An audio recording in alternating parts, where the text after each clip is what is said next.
Petite astuce pour les déchirures thoraciques, les douleurs qu'on a là, ici. La plupart des gens, quand ils ont mal là derrière, ils vont l'étirer. Donc si c'est une contracture, ça marche très bien. Et si c'est une déchirure, ça marche pas du tout. Donc il faut prendre des positions que j'ai montrées dans une autre vidéo qui sont... marchez pas à genoux, hein, ça marche pas. Il faut mieux marcher sur les deux pieds. Mais là, je comptais pas trop me lever pour pas refaire le cadre et le montage. Mais tant pis. Je fais comme ça, j'ai l'air bête.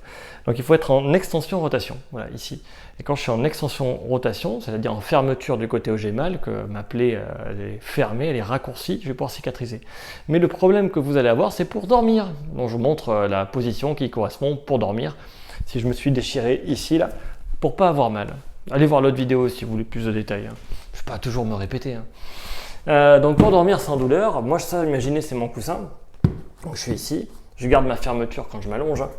J'essaie de garder ça là, fermé derrière. Et je suis dans le cadre, à peu près. Bon. Et je vais dormir comme ça. Tac, ça c'est mon coussin. Je mets mon bras dessus, puis voilà, je me relâche. Et là, je vais essayer de chercher l'endroit, en levant et en baissant, où j'aurai tout simplement le moins mal. Voilà. Et c'est tout. Comme ça, là je me relâche. Il existe d'autres positions, mais elles sont un peu difficiles à expliquer en vidéo. Dites-vous que celle-là, elle marche tout le temps. Elle est assez facile à faire. Par contre, il faut dormir sur le ventre. Allez, j'ai essayé de montrer. J'ai pas amené le matos. Je vais quand même montrer l'autre manière de dormir. On va essayer. Donc, c'est ce côté qui est cassé. Je vais montrer avec ça, mais normalement, c'est un coussin beaucoup plus mou et plus petit qu'il faut utiliser. Tant pis. Hop, je me mets comme ça.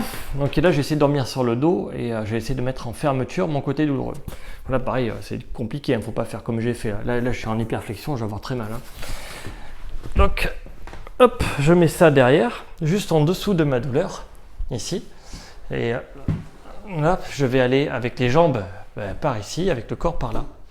Et là, je vais pouvoir dormir. Et dans cette position, en fait, en m'enroulant en fermeture de ce côté-là, ça va bien se passer. Le seul problème de cette position, c'est que ça fatigue les muscles. Donc à un moment, je peux avoir mal aux muscles parce qu'ils sont en torsion. Alors que l'autre position à plat ventre est quand même mieux parce que tout est relâché. Mais voilà, c'est les deux positions que moi je connais. Donc le coussin est en dessous de la blessure, hein, juste en dessous. Hop, et puis je m'appuie dessus. Comment je sais que ma position elle est bonne? C'est que j'ai pas mal. Si j'ai pas mal, je peux dormir, je vais cicatriser, ma blessure musculaire est en position raccourcie. Voilà, donc dites-vous que ça peut vous paraître bête comme truc, mais moi j'ai cherché pendant des années, pendant quasiment 6 mois, j'avais cherché un moyen de faire passer ces contractures thoraciques. Et en fait, c'était des déchirures. Et voilà pourquoi j'ai mis 6 mois à trouver que il fallait pas tirer dessus, pas d'étirement, pas de massage, et rien.